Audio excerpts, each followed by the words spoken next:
All right, so we are recording now, and I'm going to share my screen. So as I mentioned, we're in Luke chapter 12, and we're beginning with a parable that is probably one you've heard lots before, the parable of the rich fool. So you'll see as we go along that this parable follows a pretty specific structure. So in the beginning and again at the bottom, there's this general principle that Jesus is trying to teach. And in the middle of that sort of introduction of the principle and the conclusion where we hear it again, there is discussion about goods being given, and then on the opposite end, goods that are left behind. And then there's this problem and the plan in the middle. So there's a specific structure that seems to be present here. And the idea really is to tell this story in the middle that helps to point back to the lesson that Jesus is making at the beginning and the end of this conversation. So beginning in verse 13. Someone in the crowd said to him being Jesus, "Teacher, tell my brother to divide the family inheritance with me." But he said to him, "Friend, who set me to be a judge or arbitrator over you?" And he said to them, "Take care, be on your guard against all kinds of greed, for one's life does not consist in the abundance of possessions." Then he told them a parable. The land of a rich man produced abundantly, and he thought to himself, "What should I do? For I have no place to store my crops." Then he said, "I will do this. I will pull down my barns and build larger ones, and there I will store all my grain and all my goods." So you hear that plan, the present day plan. And then 19 is the future plan. "And I will say to my soul, soul, you have ample goods laid up for many years. Relax, eat, drink, and be merry." But God said to him, "You fool, this very night your life is being demanded of you, and the things you have prepared, whose will they be? So it is with those who store up treasures for themselves, but are not rich toward God." So what sort of the setting for this story is this man who approaches Jesus, and he's asking Jesus to sort of help him receive justice. He's specifically talking about this disbursement of the inheritance that he is supposed to get. So at this time, it would have been very common to leave the inheritance as a whole unit for all of your sons. And then the expectation would be that they would live together on sort of like the family land, if you will, in harmony. And this idea was pretty typical, that like you'll just sort of operate as a large family unit rather than splitting the inheritance the way that we would think about that being done. So remember the story of Abraham and Lot when they split. It was a big deal, even way back in Genesis, thousands of years, or hundreds and hundreds of years at least, before Jesus is talking now. It was sort of seen as like this sad necessity that Abram and Lot split apart. This tradition of trying to stay together as one big family for a long time, it has been part of the tradition really for the entire history of these people. And in fact, the rabbis stated that if one heir wanted to divide the inheritance, it should be granted. So like this should be an option, but it's not an option that anyone should desire.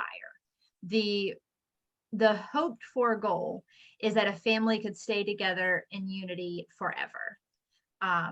Which I think as people who all have families, we sort of understand why that would be ideal. It may not be our lived reality. And realistically, there's probably a reason why we don't choose to live that way in general, with everybody all together in one place. I don't know about you all, but I think I adore my family, and then sometimes the distance is a good thing. But it would have been very common. But it was also totally permissible for one of the sons to say, I want to divide the inheritance. And if that was the case, then it should be granted. And so that's really what this speaker is saying to Jesus. It's sort of like, Jesus, you know the rules, make him share the inheritance, split the inheritance with me. And in fact, there's something to this that's particular to, this is Kenneth Bailey's observation, but that what he's really doing, this is the most sensitive problem in the Middle East, how to divide land fairly with justice. And so this brother who's sort of saying to Jesus, like, make my brother split the inheritance, he's asking for justice, but he can only see from his own perspective. And so Jesus tells him this story in a way that sort of says, like, yeah, you can get the inheritance, but you're missing what's far more important than the money. It's the relationship. So when we read verse 14, we should really see that as Jesus kind of complaining to the man. The words don't necessarily convey that completely, but saying, friend who set me to be a judge or arbitrator over you. It really should be understood that Jesus is like, I don't want to do that. And really, Jesus doesn't seem to want to be in the business of finalizing this broken relationship. Being part of that conversation, sort of putting the nail in that coffin between these two brothers, Jesus doesn't want to make that happen. And actually, the word arbitrator here, literally translated, means divider. Like, Jesus is saying, like, why do you want me to be your divider? I don't want to do that. And there's some wordplay that's happening here. The word for divider and the word reconciler in their language sound very similar. So it's Meristes is the divider, and I'm not going to say this right, but Mesitz is reconciler. So there's sort of this exchange that's happening here in the words as well. The Gospel of Thomas, which you may or may not have ever heard of, it's okay if you haven't and don't care about it at all, that's fine. But this is one of those ancient texts that it's not in the Bible. We don't consider it to be canon, but it has a lot of the same stories. And in the Gospel of Thomas, like, what Jesus says is, I'm not a divider, am I? So it tells essentially the same story. And in that version, Jesus is really clear, like, I don't divide up people. So then verse 15 contains these two warnings. The first is this warning that the desire for material things will become insatiable. Be on your guard against all kinds of greed, for one's life does not consist in the abundance of possessions. But also these ideas about abundant life, like, it's just not about what you have. And accumulating everything is never going to be the thing that suddenly makes you happy, makes your life worthwhile. So then Jesus tells this story beginning in verse 16. And sort of that first stanza of the parable, which really is verse 16, the land of a rich man produced abundantly. That phrase has several references in other places in scripture. So it's sort of rooted in this longer tradition. And then in verse 17, the man kind of dialogues with himself, right? This man who has this abundance, he's having this whole internal conversation. And what we can read into that conversation that he has with himself is that he doesn't have anyone to talk to. He doesn't have someone that he trusts, or a friend that he can sort of help figure this out with. He doesn't consider the needs of other people. He's only concerned with preserving his own wealth, and the only person he can sort of process this with is himself, because while he might have an abundance of riches, he has a very real lack of relationships. So in that third stanza of the parable, there's this language of tearing down and building up. We see that language in particularly Jeremiah, but it's sort of this idea about the calling and the ministry of the prophet, of being built up for that. And so we have this really noble language that's used, like this religious, noble, integrity, kind of following God language. And it coming from the mouth of this man, he's cheapening it. Like the hearer of this, who's familiar with the Hebrew texts, would have heard this and been like, oh, this man's getting it all wrong. He's just missing so much of what makes life valuable. And then again, in the fourth stanza, which is verse 19, his only audience, the only person that he has to talk to, is his own soul. The Hebrew word for soul is nephesh. And it really means like the whole person, like the entirety of the human. And again, we're reminded he doesn't have anyone to celebrate with. It's just himself. This eat, drink, be merry, it will all be done alone. So in verse 20, which is the fifth stanza, the end of the parable, we have this rich man who thinks that his euphoria, so you're seeing this play on words in the Greek, the euphoria, which means many things, will produce euphron, the good life. So this play on words telling us like he has this idea that his many things, his abundance will result in a good life, but God calls him aphron, which means somebody who is without a mind, without a spirit, without emotions. Yet what he has sort of done the math to think would result in a great life for himself, that he's going to have this wealth, have this abundance, and he's going to have a great life. The math is all wrong. And his formula for the good life is just stupid. It's just without any kind of sense. And not only is he just wrong about how he foresees his life to go and the way that he's going to achieve something with his life, not only is he just wrong, he's going to die. And it's all out of his control. It's all just out there, and he has nothing to do with it anymore. So then verse 21, we have these active participles about treasuring up and gathering riches. So this is active language. So it is with those who store up treasures for themselves, but are not rich toward God. And so the reader, the believer, is really being taught here that the lesson is about enriching God, not worrying about having what you need for the future, but being a blessing to God. All right, so that's sort of unpacking some of the nuts and bolts of the story. And then from just those few verses, Kenneth Bailey offers all of these lessons. He calls them motifs for us. And the first is this idea, this cry for justice, like, Jesus, tell my brother to give me what I deserve. It's justice, but without any self-criticism.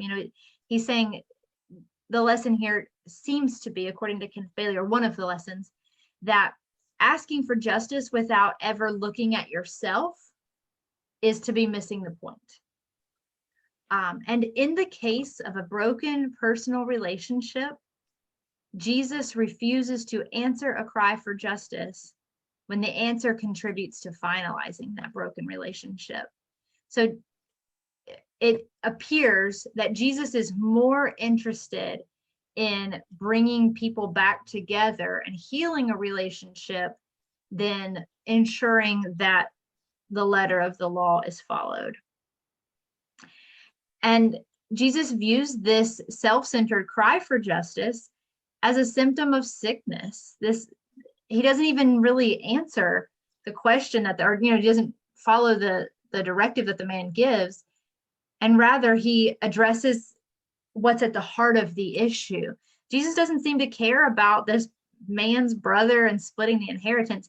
He wants the man to understand that being concerned with accumulating personal wealth, that is the thing that needs to be healed in you, far over and above, you getting what you think you're owed. So also material possessions are gifts from God. And the person who thinks that security and the good life are to be found in material things is stupid. You fool, says God. And the opposite is what's true. The abundant life is found in treasuring up for God rather than for yourself. And then finally, the fool's wealth destroyed his capacity to maintain any abiding human relationships. And for me, at least, that's the part that I don't think I had ever really paid attention to in reading this story before, was that, this man is talking to himself. He's saying this to his soul. He doesn't have anybody to live his life with.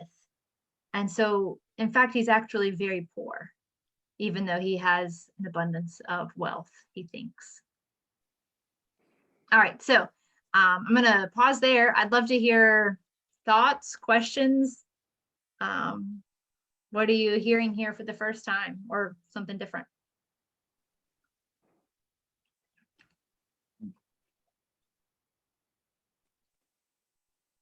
I never considered that the man didn't have anyone that he would confer with.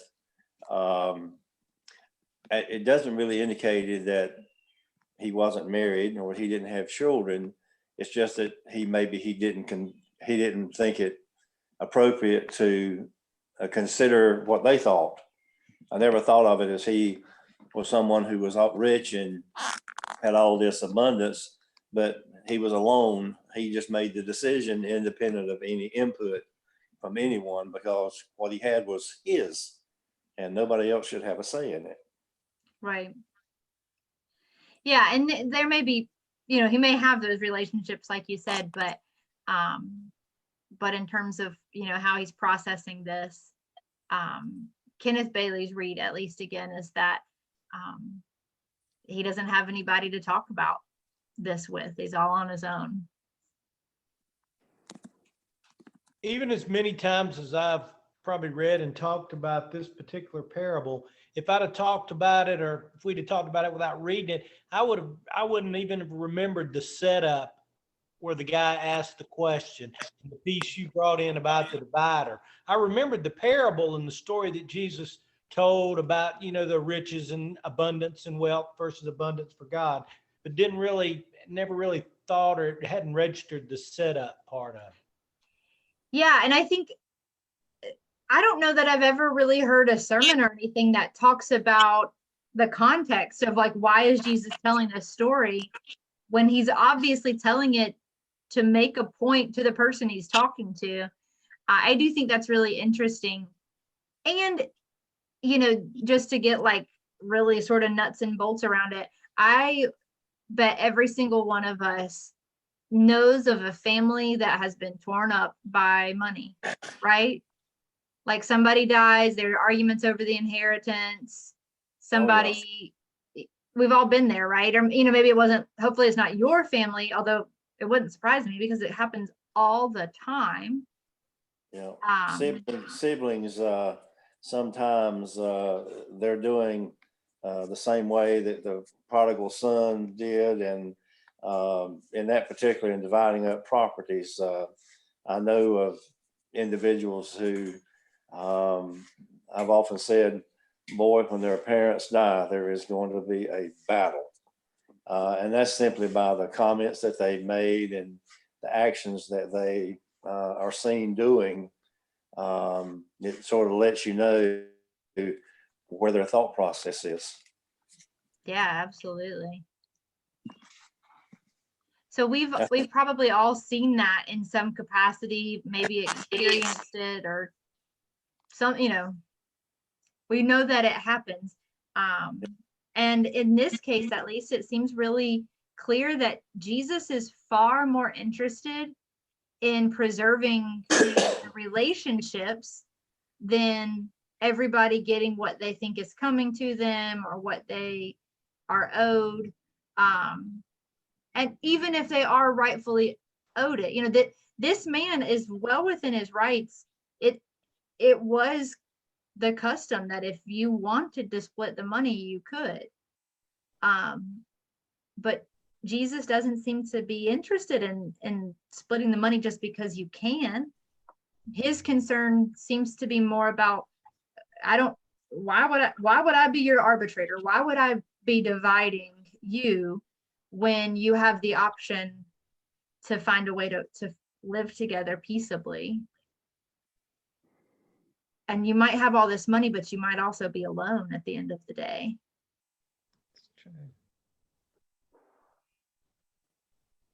Other thoughts about that?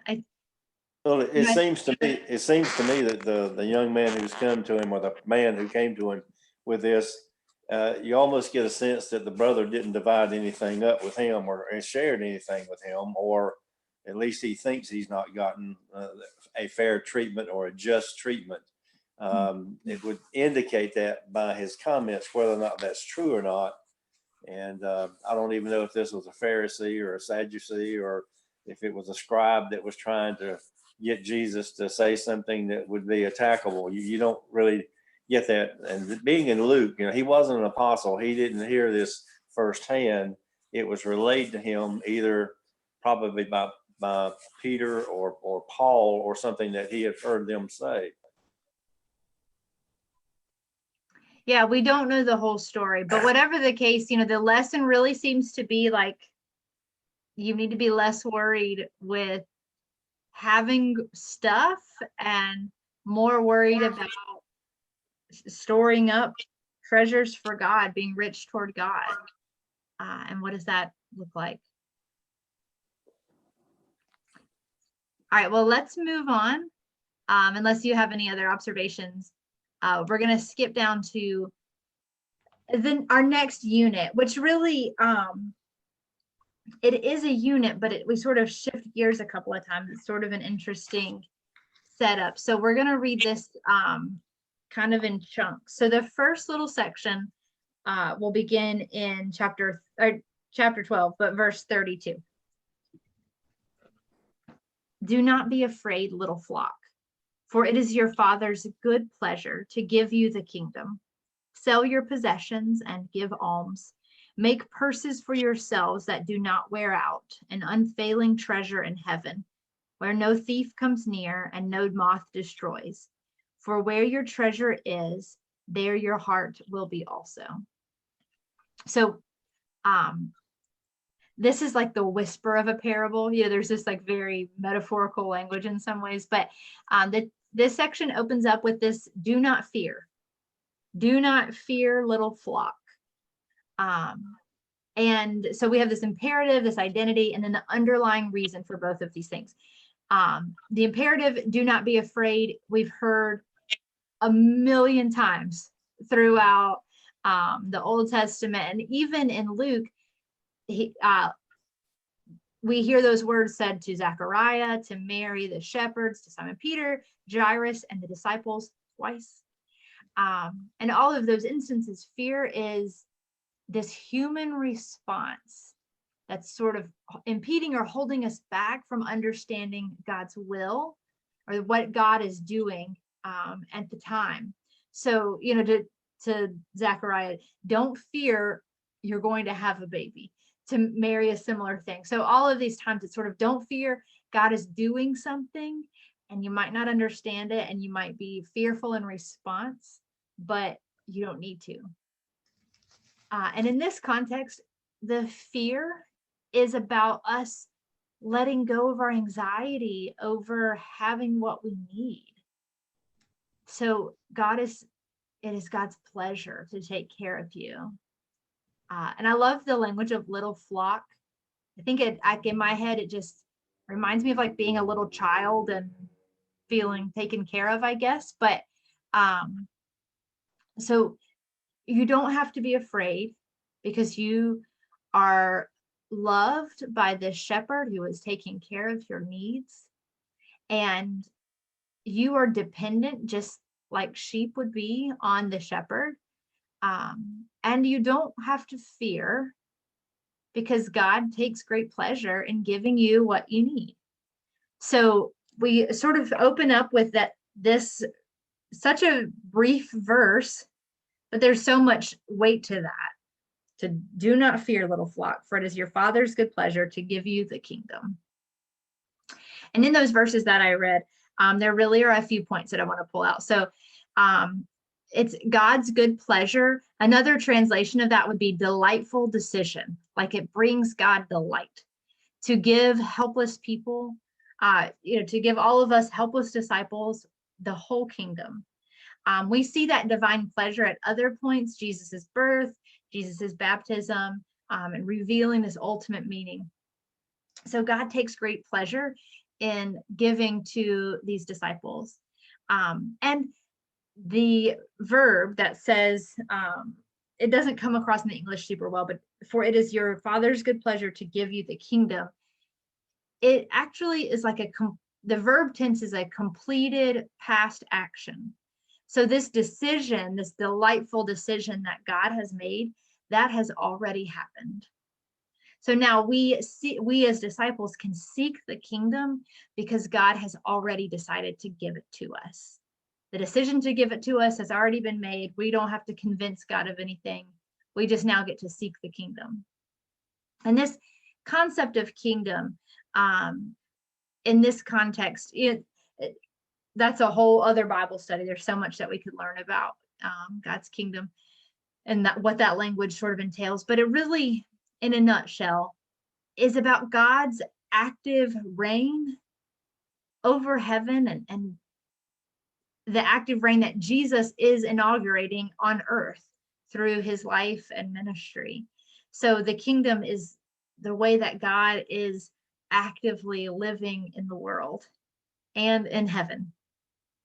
So all of that in just those few verses.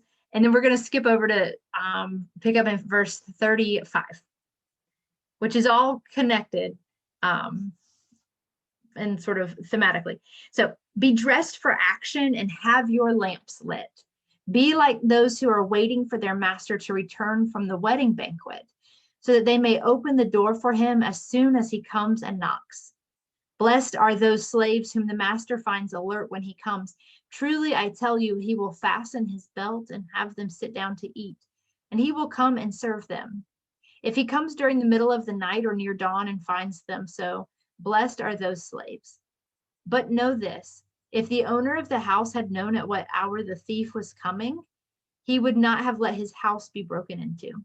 You also must be ready, for the Son of Man is coming at an unexpected hour.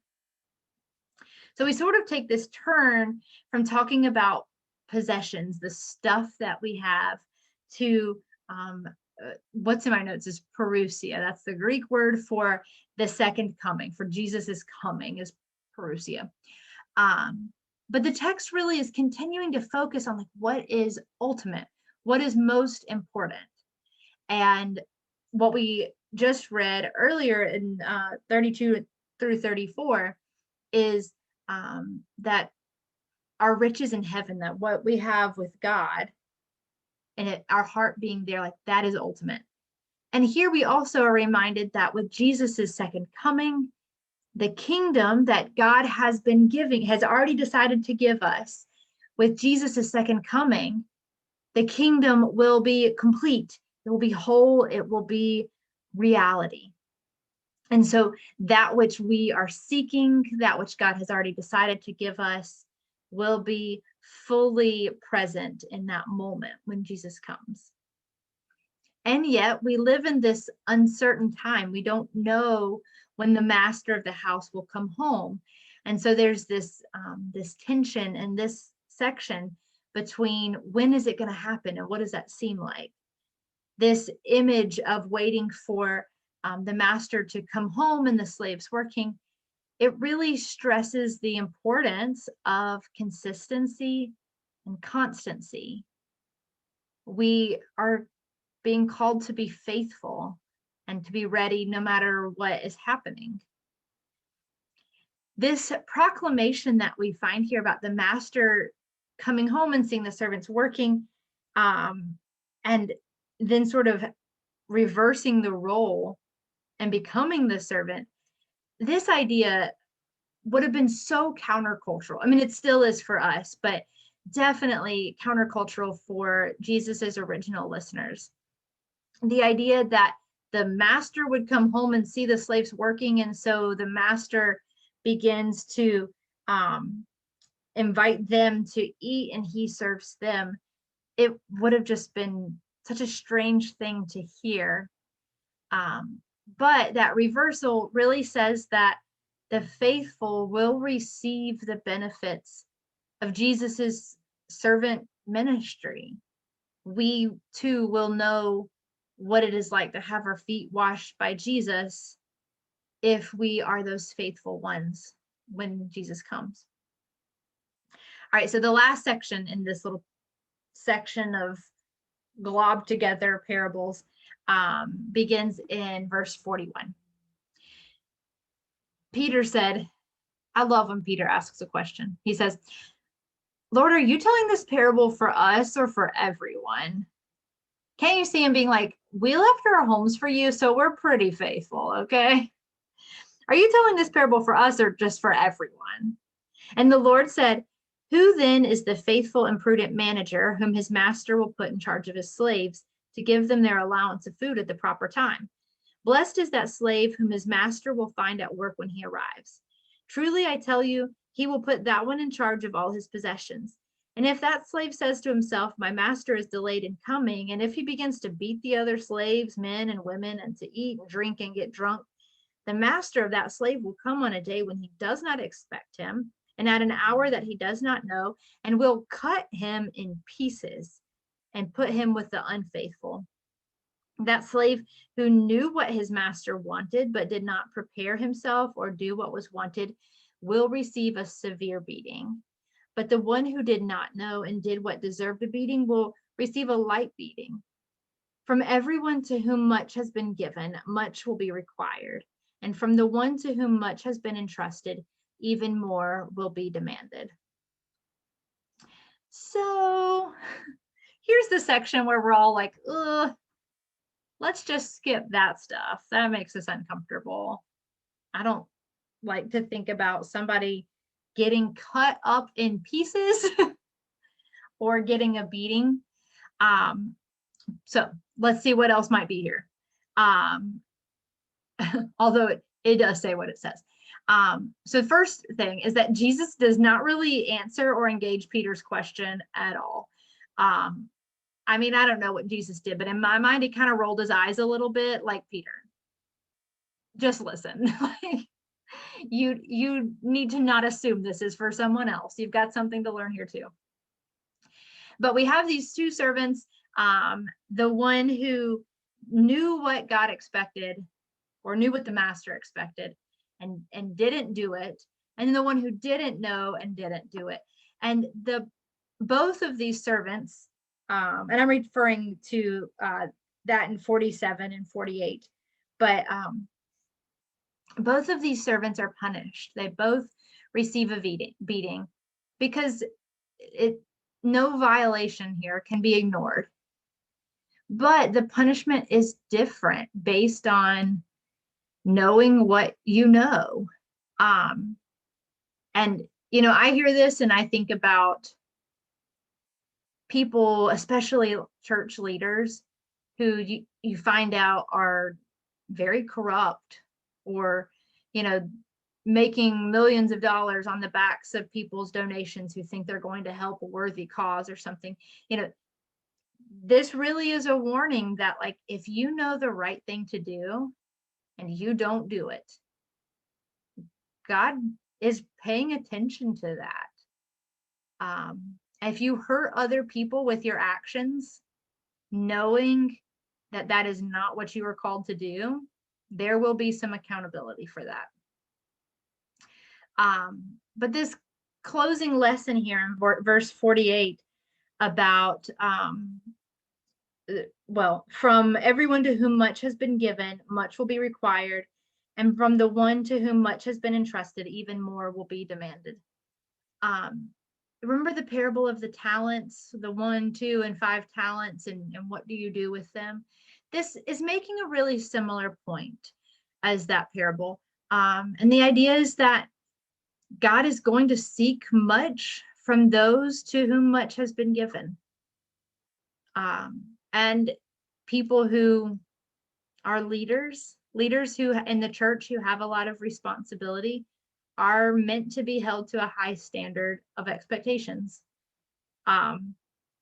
Which for all of us who are leaders in church, and that's everybody here right now, that should make you feel a little squirmy. That should make you feel a little bit like, oh, okay, I need to take that seriously. I need to respect the responsibility I have and take care of be responsible for the choices that I'm making. Because God is looking for a return on that responsibility, that effort, all that I have been given. So I know that's a weird kind of series of verses. It doesn't necessarily seem like they're all one unit, but they really are in this concept of what's ultimate. What are we seeking in our life and our choices? And what do we do with the kingdom, and how do we fit into that? So, thoughts? You all scared now?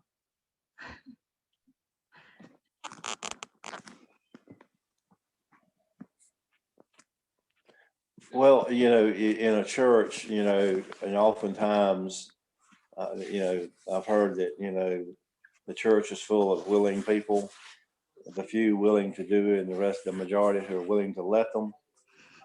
And then the other thing is that there are many people who are capable, who are called, who turn away, like the rich young ruler did when Jesus told him to go and sell all you have and give it to the poor and follow me. So there are certain parallels in several things that Jesus taught.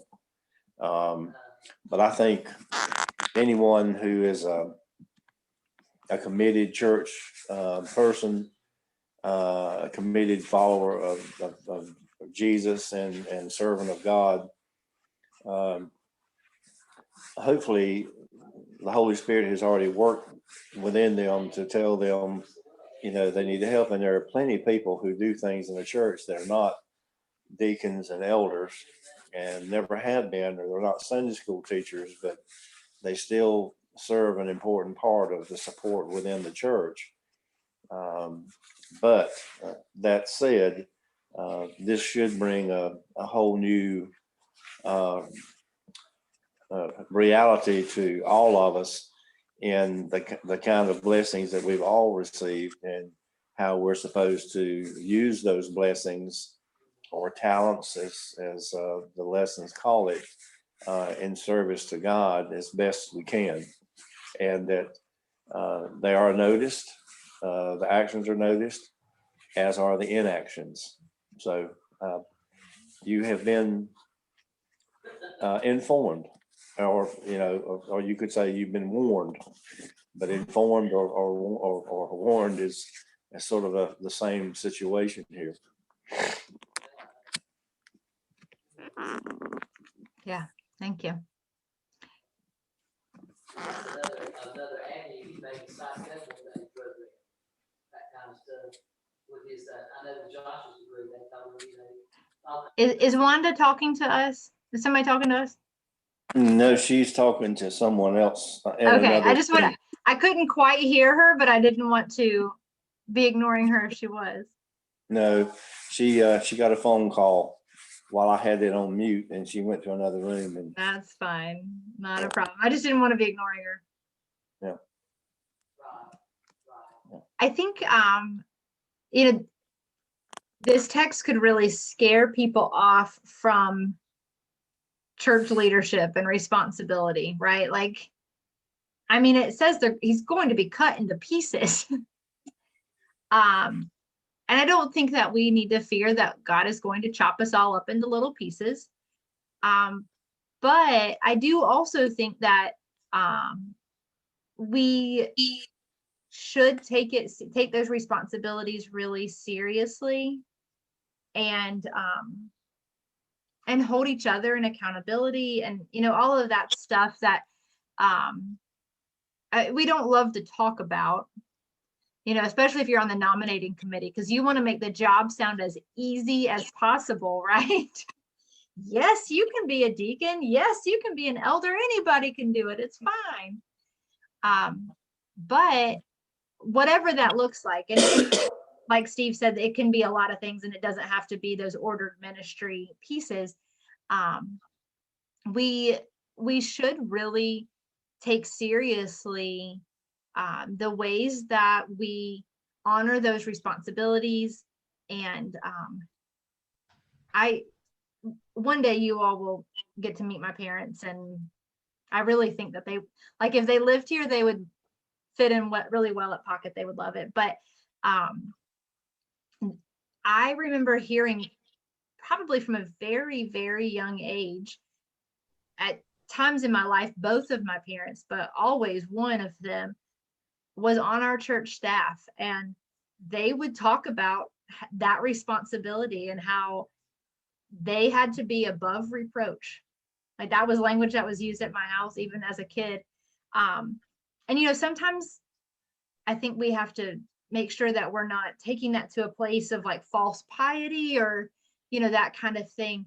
But we really, I think there is an important lesson here about those expectations. And I love the piece, and you probably know because I spent some time with it when I was explaining it, but from verse 32, do not fear, little flock, for your Father takes great pleasure in giving you the kingdom. I love that idea that God decided a long time ago to give it to us. So we get to chase after it. We get to go find it, and we get to live it, and we get to help build it. And that's what we do every single time that we pray the Lord's Prayer.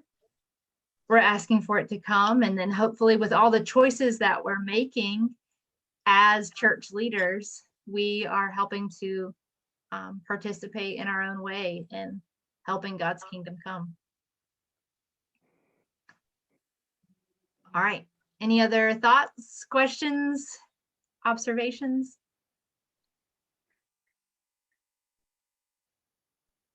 All right. Well, I'll pray, and we'll wrap up for tonight. Let's pray. Good and loving God, you have tried to teach us over and over again how to understand wealth and what we are to do with our money, and how we are to understand the good life and what we should be prioritizing in our lives. And sometimes we get glimpses of what you're calling us to do and how you're calling us to be. And then, as you know, other times we are just right back into it, into the scrimping and hoarding and keeping for ourselves. But God, you are inviting us into a gift that is so much bigger than anything we could ever earn or save on our own. You are inviting us into the kingdom. God, I ask that you will help us to not chase after the wrong things. Help us instead to store up treasures with you, that we can live in your kingdom, that we can invite many along the way, because surely you have already made the delightful decision to give it all to all of us. God, we give thanks for the ways that you are revealing yourself to us. Help us to listen and to find ways to live it out. It's in your name we pray. Amen. All right. Well, thank you for being here. Thank you. Appreciate it. Yes. Have a good night. I'll see you on Sunday. Okay. Right Good and early. Lord willing. Yes, But- bright and early. Yeah. Don't 9 forget, o'clock. 9 a.m. Sunday. Right. All right, y'all take care. Bye. Good Goodbye. night.